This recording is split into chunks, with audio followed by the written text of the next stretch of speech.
This tree allowed many natives to dominate in both hunting and fighting. This is Maclura pomifera, or the Osage orange, named so for the Osage tribe, which were known to trade staves made from this wood for bows to other natives, and is widely considered the best bow wood in all North America, including by modern bowyers. Also called bodark, meaning bow wood, or horse apple, hedge apple, after those crazy fruits, which I'll discuss in a minute. But it's a tree, gets up to 65 feet tall. The Osage name for it translates to smooth bow tree, and the Ponca and Tewa names refer to the color of this tree, yellow or orange. Also in its English common name, its wood is also this very bright orange color. And this wood was highly prized for making bows among the Osage, Kiowa, Omaha, Pawnee, Ponca, Blackfeet, Tewa, Lipan Apache, Mexican Kickapoo, Comanche, Kahino, Caddo, Sinise, and Cherokee, and likely others who could obtain it. Osage orange bows were considered by natives to be the best wood for bows, and long-distance trade was used by many tribes to obtain it. Osage and Comanche provided a source of Osage orange bow wood to other tribes such as the Tewa, Omaha, and Pawnee. Young trees selected for their straight grain were cut at any time of the year.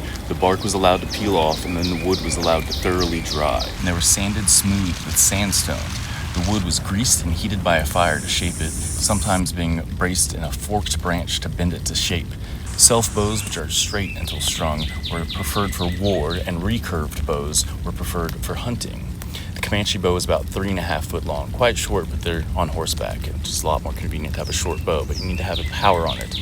But the bows were notched at the ends to receive the bowstring, and bear intestines were used for strings as they were not affected by wet weather. The Comanche bows were capable of shooting 200 to 400 yards, incredible distance. They're well known for having incredibly powerful bows. But why is this wood so strong?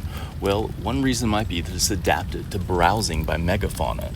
So those crazy fruits I referred to earlier, those are only dispersed by extinct ground sloths and gomphotheres. Nothing today really eats them, although they have an interesting sweet flavor. They are considered toxic.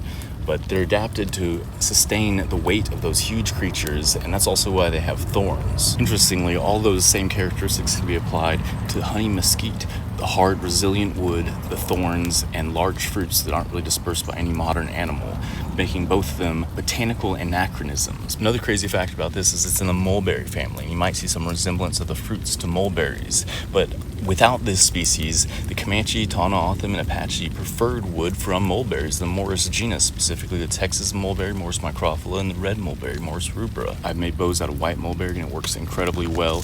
It's also a lot softer and easier to work with than the Osage orange, which is incredibly hard, but does make it the absolute best quality bows you can find in North America.